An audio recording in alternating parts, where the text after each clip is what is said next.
Hey guys, it's Miss Jones again. Hope everyone enjoyed my last video on African imperialism. I know that this is probably not the way you wanted to do class, but for right now, this is what we have. So it's only been a week. We are going to talk about today about European imperialism. Sorry. So this is a second part of the imperialism unit. Um, Remember, think about it. What did we talk about was the biggest reason that the Europeans started imperialism? What was it? Anybody remember? Raw materials. Remember, Europe had used up all their raw materials, so they had to venture out to other areas to get raw materials that they needed. Okay, so that was the only reason why Europeans started imperialism, was for the raw materials. Okay, so one of the things was nationalism. This was where the definition of this has become more powerful. European countries competed for colonies overseas. The more colonies they had, the more power the country had. It promoted interest in the particular country. So that is why we had imperialism. It's also the reason why we had the scramble for Africa, remember, in the previous slides. Okay, so there were four countries that were involved in the European imperialism. They led having most of the land overseas. So this meant not only was it in Africa, but it was all over Europe. So it was Portugal, Great Britain, France, and Germany. Okay, so those were the four main countries that were part of the European imperialism. Now, missionary spirit. This was Europeans believed that they must spread their Christian views around the world. So when they went into these countries, they were basically trying to promote their belief system to the other countries. So, what is the cause and effect of the European imperialism? Who can think of that? What cause could make an effect out of that? This should be something you should be learning in your English class. So, the cause, nationalism. They were wanting to become a part of Europe's country, or Europe was wanting them to become part of their country. So, what was the effect of that? Europeans controlled the land, people, and the people in Africa, Asia, and Latin America. This also led to an outrace between European countries and other countries, between European countries, to see who could control the most land. So remember, everybody was trying to fight for the different lands in the African scramble because land meant more power. So then raw materials. Remember, that was one of the main reasons why the imperialism started, was because they were running out of their raw materials.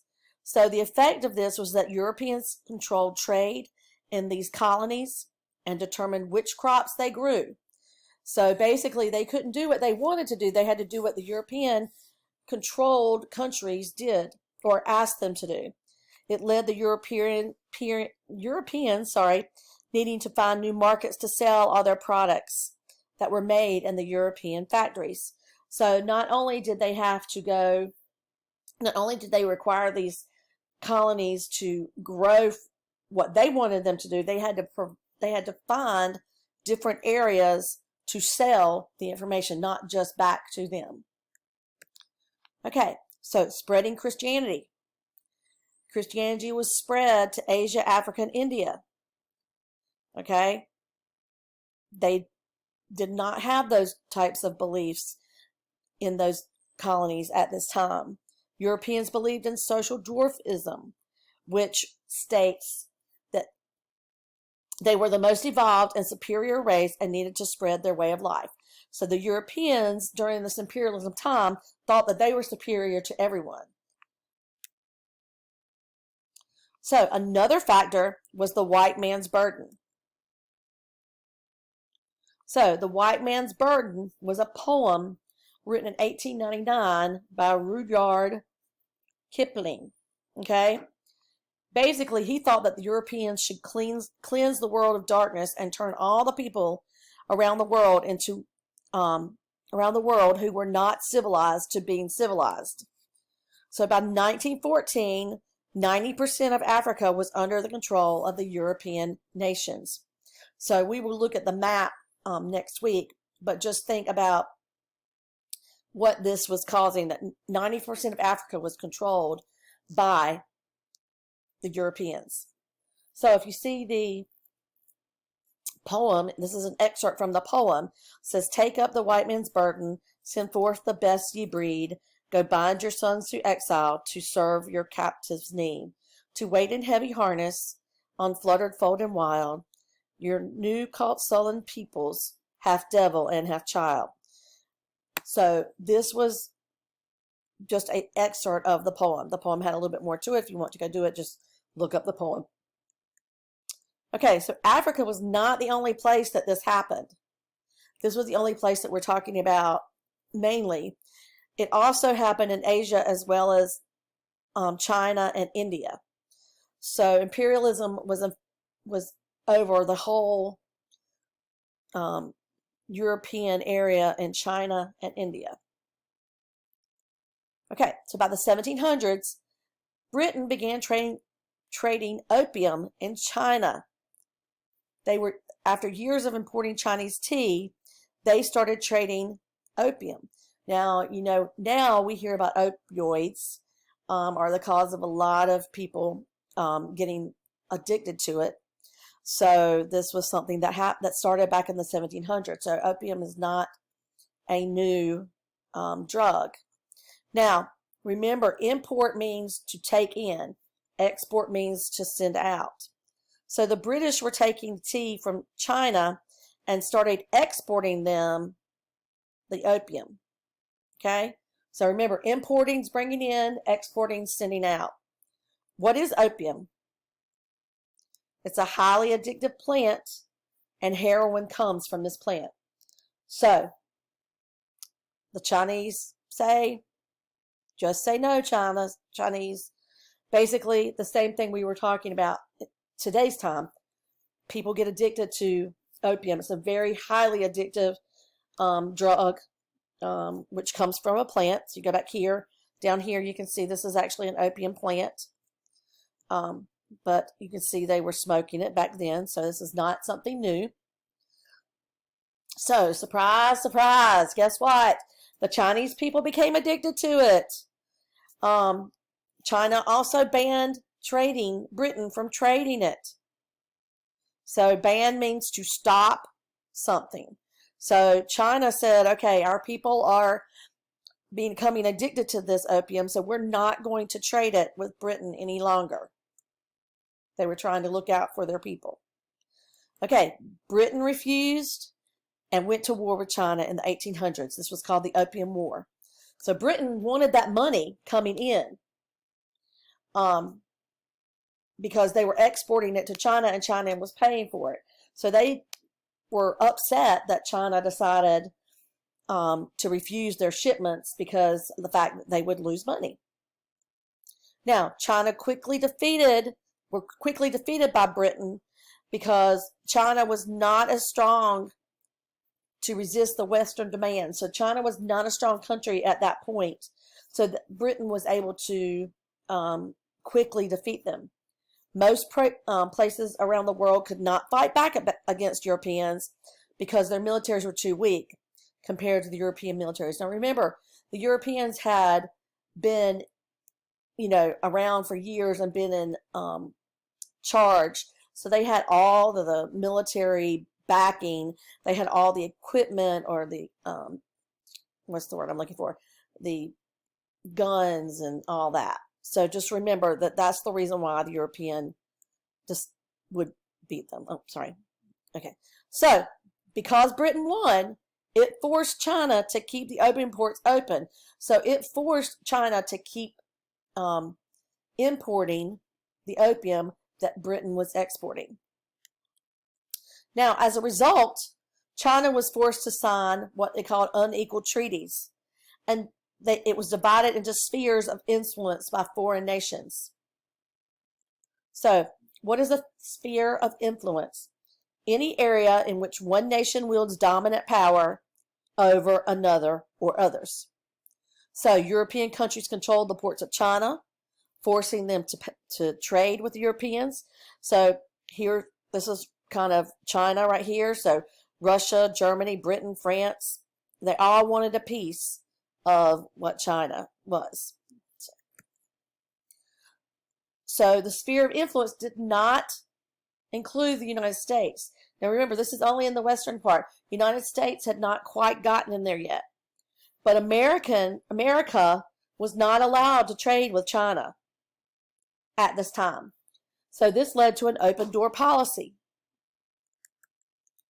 Okay, an open door policy was created by America that said every country has the right to the ports of China, and that the spheres of influence were not fair. So the open door policy ended the spheres of influence in China. Okay, so America fought for them to be able to trade with China and not just the European nations, and we won. So China then staged a rebellion in response to the British presence. So China did not really enjoy the British presence in their country. Number one, because they were, giving drugs to their people. But number two is they were being controlled by Europe. So they did not like that. The Chinese attempted to remove the foreign influence from China through the Boxer Rebellion. Excuse me. So the Boxer Rebellion were gangs of people who attacked foreigners in China. So basically what they were doing is the Chinese people were attacking the Europeans that were in their country. They were successful at first, but were crushed by the Japanese and the other European countries. So the British had been in India since the 1600s trading, but took over after an event called Sepoy Mutiny. Okay, the Sepoy Mutiny was a bloody uprising by Indians against the British rule in India. So this was a bloody, where the Indians tried to defeat the British ruling of their country. Why did the Sepoy Mutiny happen? Because the British East Indian Company was a private company that basically controlled India before the mutiny. Sorry. So basically, if you look down here at the map, you see all the pink. This is what they controlled. So basically, they controlled most of the ports. So they controlled the importing and exporting out of India, the British Indian Company. They hired a bunch of Indians to be their security and military force, and they called them the Sepoys. So at first, they were loyal to the British, but it all changed when they thought the British were bringing in too many missionaries trying to convert them to Christianity. So remember, Indian are mainly Buddhist, Muslim, and Hindu. So when the Europeans were bringing in remember they were brought in their missionary, their spirit missionaries, I think that's what they called. They were trying to convert everyone to their way of thinking, which was Christianity. Okay, according to the legend, what led to the uprising of the new rifle cartridge, the grease on this new rifle cartridge was supposed to have pig and cow remains, which is highly offensive to Hindus and Muslims. This is what started the uprising.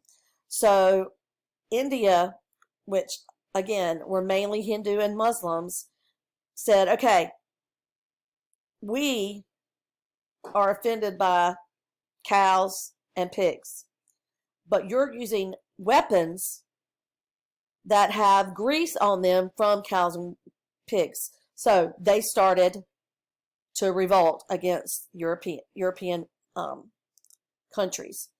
So of course, thanks to their superior weapons, they won. But the British East Indian Company stopped ruling India, and India officially became a British colony. So you see how all the stuff that we looked at before is now ruled by Britain, or under British rule. So India was referred to as the jewel of the crown for the British Empire. Basically, India was a very wealthy country, and when Britain took over them, this became their jewel. Like, when you've probably heard this before, the jewel of the crown, where you have one thing that is like the main thing of what you're trying to do, and you get it, and you're like, oh, yes, I got it. So it was called this because all the raw materials that the British took from India were being sent back to England.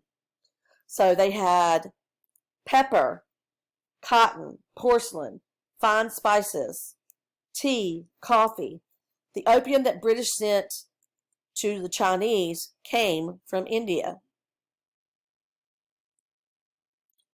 So, just like anything else, there are positives and negatives of the British imperialism in India. So, the positives were we had new roads and railroad links that linked India together for trading purposes. So, you'll see the little lines here. This is like the railroad or the new roads. That link was better, whereas before they had to walk basically, or carried in a horse and buggy. Now they had roads and railroads that they could deliver stuff faster. Then British schools offered education. So British schools came in and offered their children, the Indian children, education, which was a great need in that country. Another positive was the irrigation systems improved farming. So the Europeans brought in an irrigation system that helped with the farming of their land. One of the negatives was that all their resources went to Britain. So that was a very big negative part. Another negative was that farmers grow cash crops rather than food crops, and Indians go hungry. So basically they were producing all these crops, but they were not getting cash for it. They were growing it to be sold to return a profit. That's what a cash crop is. So they were selling, or Britain was selling this for cash, but not giving it back to the Indian nation. So basically they had famine in their country at this time. So they forced Indians to grow things that made the British money, not what could feed the people. So another negative is that Indians were treated as inferior, and British tried to replace Indian culture with Western culture. Now remember, the British culture was Christianity, basically doing the way they wanted to do, and the Indian culture was not that way. They were Muslim, Hindu, and I can't think of the other one. But anyway, you understand what I'm saying. So they basically changed the way India's country was. So, okay, that is it for these notes. Now, you can listen to this video as many times as you want. You also need to complete your notes. That is in your packet. It's for Friday. You should have completed this week your notes on African imperialism, your reading on African imperialism and the questions, your web quest, which was for Scramble for Africa, and now these notes, the European imperialism in India. Okay, this is the first part of imperialism. Imperialism is not a long unit, so next Friday, you will be having a quiz test. And next week we will also go over the map of India and a couple of other things that happened during the imperialism. So if you have any questions, reach out to me. I know this is not probably the best way, but I hope that this is helping you learn a little bit more about what we're doing. And y'all have a good evening or a good day. Bye.